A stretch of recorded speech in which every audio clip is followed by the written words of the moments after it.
That's my Last Duchess painted on the wall, looking as if she were alive. I call that piece a wonder now. Frau Pandolf's hands worked busily a day, and there she stands. Will please you sit and look at her?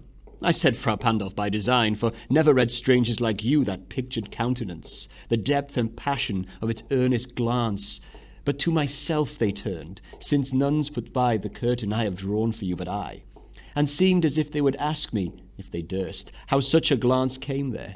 So not the first are you to turn and ask thus. Sir, 'twas not her husband's presence only called that spot of joy into the Duchess's cheek. Perhaps Frau Pandolf chanced to say, her mantle laps over my lady's wrist too much, or paint must never hope to reproduce the faint half-flush that dies along her throat. Such stuff was courtesy, she thought, and cause enough for calling up that spot of joy. She had a heart, how shall I say, too soon made glad, too easily impressed. She liked whatever she looked on, and her looks went everywhere. Sir, 'twas all one. My favour at her breast, the dropping of the daylight in the west, the bough of cherries some officious fool broke in the orchard for her, the white mule she rode around with the terrace, and all each would draw from her alike the approving speech, or blush at least. She thanked men good, but thanked somehow, I know not how, as if she ranked my gift of a 900-years-old name with anybody's gift. Who'd stoop to blame this sort of trifling?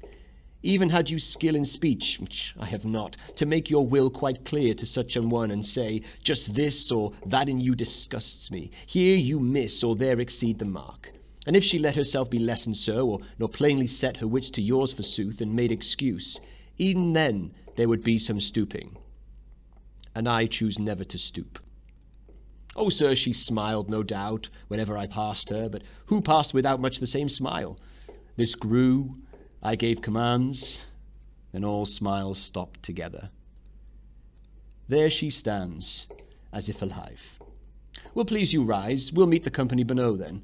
I repeat, the Count your master's known munificence is ample warrant that no just pretence of mine for dowry will be disallowed, though his fair daughter's self, as I avowed at starting, is my object. Nay, we'll go together down, sir. Notice Neptune, though, taming a seahorse, thought a rarity, which Claus of Innsbruck cast in bronze for me.